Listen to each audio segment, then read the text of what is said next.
Antecedentes históricos. En 1968, el profesor Robert Stahler utilizó por primera vez el concepto de género en su libro Sexo y Género para enfrentarlo al término sexo, en donde se le dio al término género un significado socialmente construido de masculinidad y feminidad, mientras que sexo tiene un significado netamente a la parte biológica del cuerpo humano, es decir, las diferencias anatómicas y biológicas entre hombres y mujeres. En 1972, Anna Oakley popularizó el término género con su libro Sexo, Género y Sociedad, donde algunas feministas americanas se apoderaron de este concepto porque les permitía sobrepasar el determinismo biológico que impedía la liberación de la mujer de la opresión patriarcal. Pero, ¿qué es la opresión patriarcal? ¿Qué es el patriarcado? En su sentido literal significa gobierno de los padres.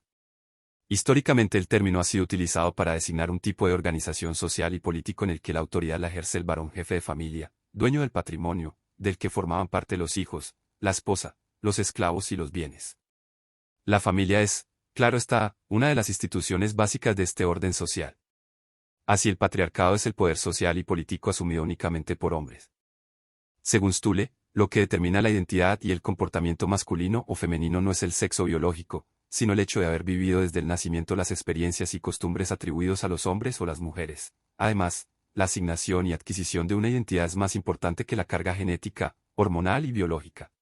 El concepto de género comienza a surgir a mediados de los años 70, como respuesta a la desigualdad existentes entre hombres y mujeres en función de su sexo.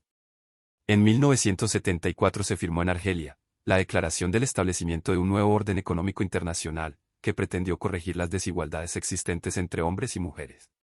Este hecho marcó un precedente para la celebración de la primera Conferencia Mundial de la Mujer en México, en 1975, donde se habló sobre discriminación, salud y desarrollo económico.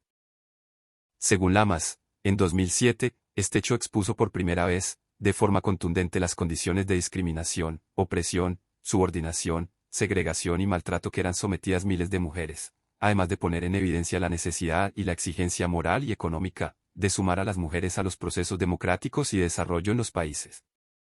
La francesa Simone de Beauvoir, en 1949, había ya expresado que no se nacía mujer, sino que se convertía en ello.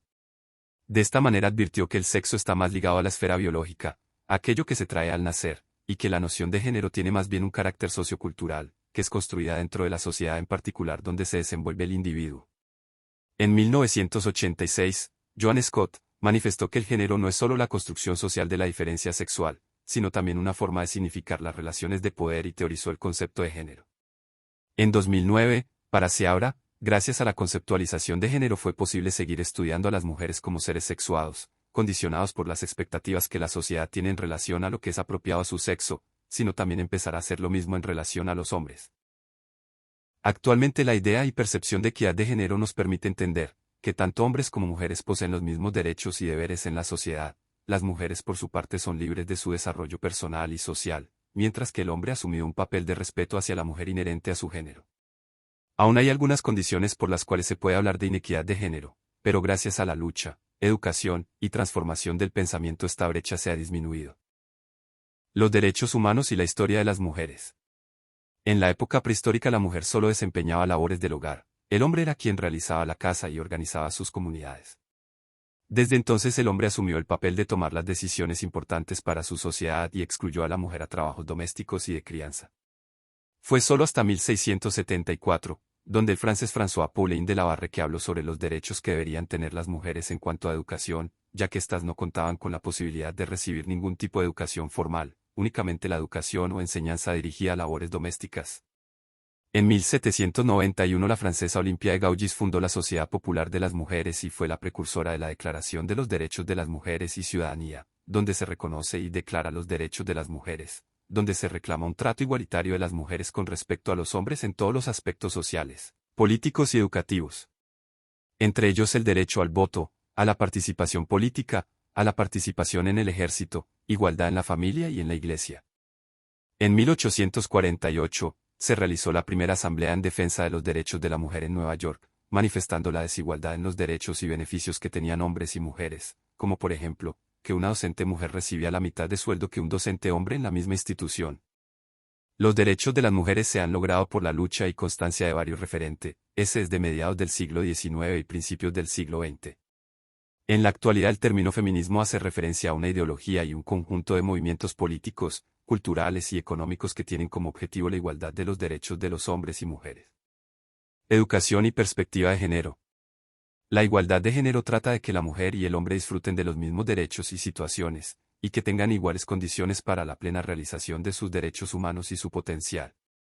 El derecho a recibir una educación primaria gratuita, sin que importe el género, la procedencia, el credo, o las aptitudes mentales y físicas, a desarrollar al máximo la personalidad, el talento y las competencias, a recibir una educación de calidad en un ambiente seguro, saludable y protector, forman parte del conjunto de derechos de niños y niñas que son reconocidos e incorporados en diversas convenciones internacionales, leyes y tratados regionales.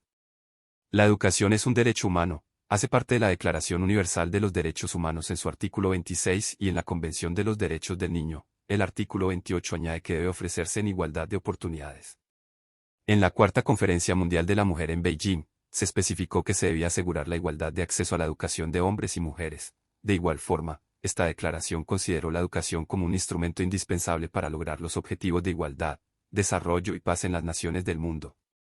En conclusión, es mucho lo que se ha logrado a través de la historia en igualdad de género, derechos de las mujeres, equidad y beneficios. Así también se ha desligado el concepto de género y sexo. En cuanto a derechos, la mayoría de países a nivel mundial busca lograr una igualdad total y efectiva en los derechos de hombres y mujeres. Pero aún hay muchos países donde la brecha es amplia o se mantiene, y las mujeres tienen una discriminación e inequidad en sus derechos. En educación el tema de equidad mejora, ya que por las cifras expuestas se puede hablar de una mejoría y se obtiene en la mayoría de países una igualdad, o por lo menos un acercamiento real a una igualdad en el ámbito educativo.